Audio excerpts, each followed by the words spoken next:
Speaking of sex pests, this next act is a really, really wonderful lady. She is Madam Butterfly herself. Please give it up for the wonderful Sue Thomas. Sue.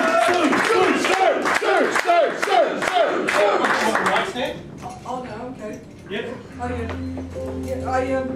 I got on tonight because Ben was a bit short of women. I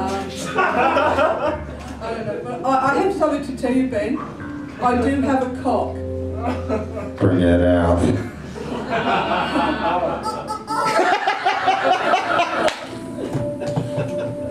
I have some other stuff in there. Yeah,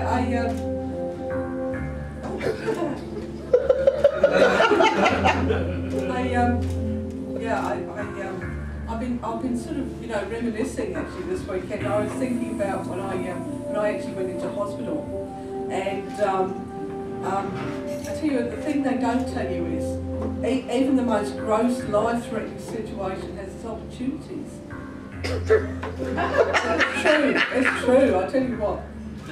That's what I found in casualty the night my appendix burst. I'd been lying there in casualty forever, and I was bored. It didn't hurt much, but the whole pooing and spewing thing had abated for a while, and I was just lying there with nothing to do. At that moment, a young person, maybe an intern, came in and told me I was going to have an internal exam. This entailed getting them donning rubber gloves and inserting 2 fingers up the arms.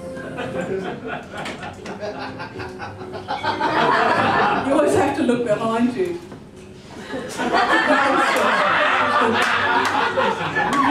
Who may come out. And white suit.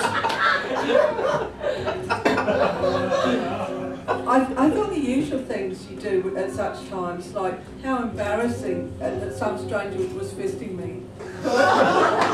and more surprisingly, how nice.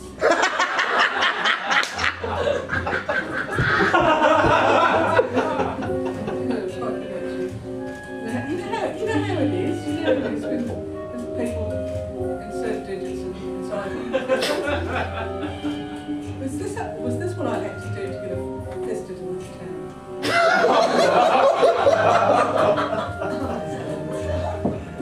That's where it all began. More time passed, and I lay there in a brightly lit room, my internal organs having their own party. My appendix rotting and the pursuant pus draining through my body, poisoning my slowly to death. The sensation was rather like having smoked a really bad joint of weed. Was that good? As opposed to what, Sue? Yeah, the poison. Then another young person, I don't know of which gender, it didn't really matter to me at the time, came in with a clipboard. They said the magic words again, internal exam. I was so bored at that moment, and when I seriously considered having another little bit of fisting action again. You know how you do. I mean, who would say, you know? That was the thing I was thinking about. I was thinking, would anybody notice? You know what I mean? Well, they obviously hadn't ticked it off before, so they're going to tick it. It'd be worth a try. But, yeah, hospital's weird actually.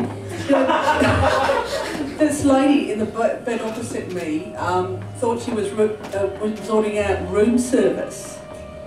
You know what I mean? So some people, but hospitals it's not dreary at all. It's like a hotel.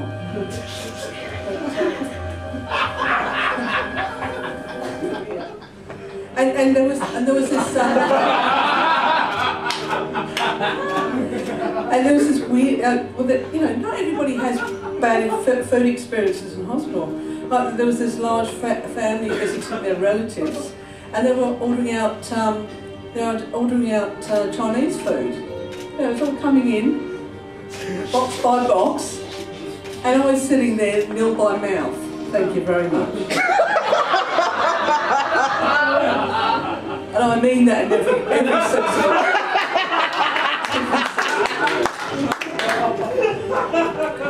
But yeah, you say what you like about hospital food when you've eaten nothing for a week and a half, and because you've had your appendix out, foods you've never considered eating, like, you know, semolina for instance, become like ambrosia, you know, rather than, you know, like dog sick and poo, you know. Oh, have you ever had semolina? No, but I've had dog sick and poo.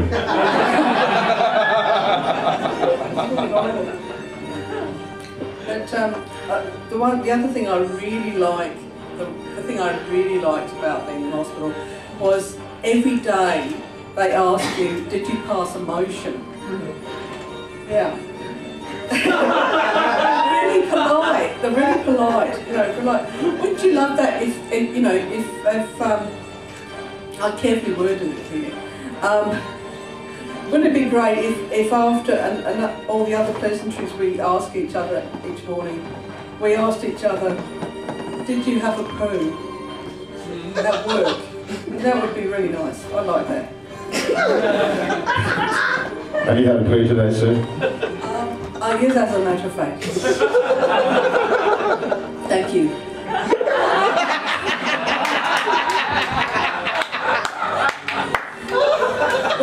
You know, I really loved having an audience at hospital. You know, while you're lying there in your sick bed, and they demonstrate to students about your case, but they never talk to you. They never say anything to you. The first time this happened to me, I was in a ward full of people, and I had two young doctors trying unsuccessfully to ram a cannula into my hand. And the doctor said, the patient has necrotic tissue. And because I was on morphine, I said, you know, I wanted to sort of fuck them up a bit. And I said, does that mean dead? And apparently it does. Necrotic.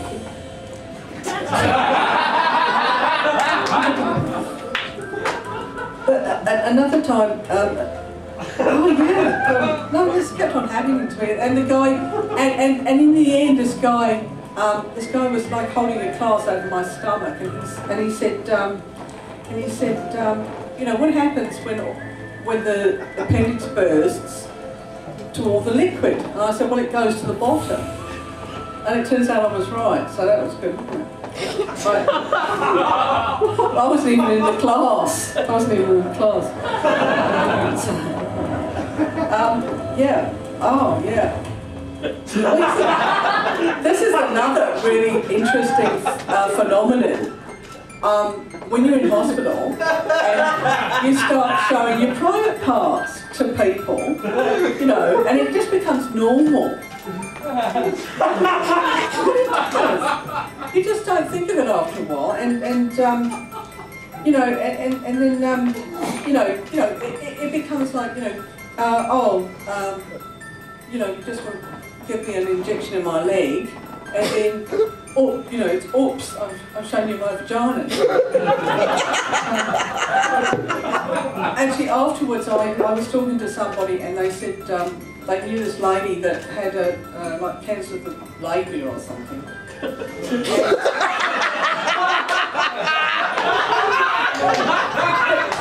But she was, you know, she was whipping her vagina around all the time.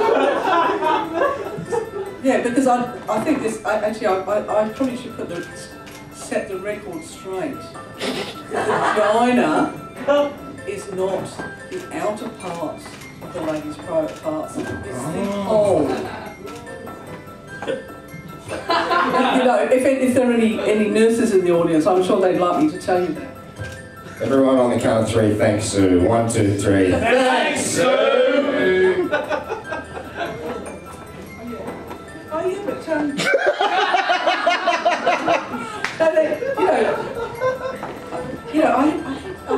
really, I had these weird doctors with really weird names. You know, like the first doctor's name was Dr. Grabs. He couldn't write this stuff, could he?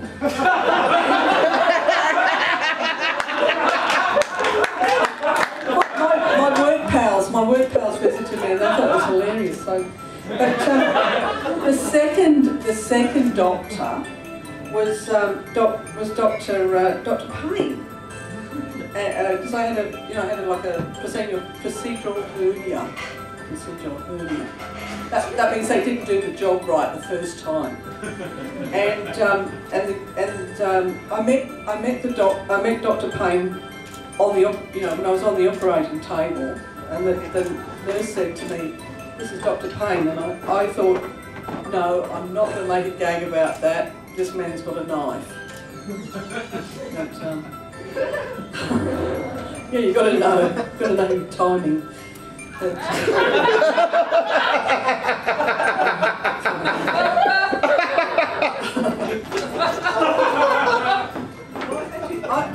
can I do a quote? Do it, go. You can do whatever you want. This isn't actually, I don't know whether this is actually funny, but it's from the Dalai Lama. So he's a funny guy. He's known to tell a few jokes, but this is actually true, I think. Because I found this on Stumble Points this morning. The Dalai Lama, when asked what surprised him most about humanity, answered, "Man, because he sacrifices his health in order to make money, and then he sacrifices money to recoup his health. And then he's so anxious about the future that he does not enjoy the present, the result being that he does not live in the present or the future. He lives as if he were never going to die, and then dies never having really lived." And I just thought I thought that was, I don't know why that came to me today, but I think that's... Thank you very much.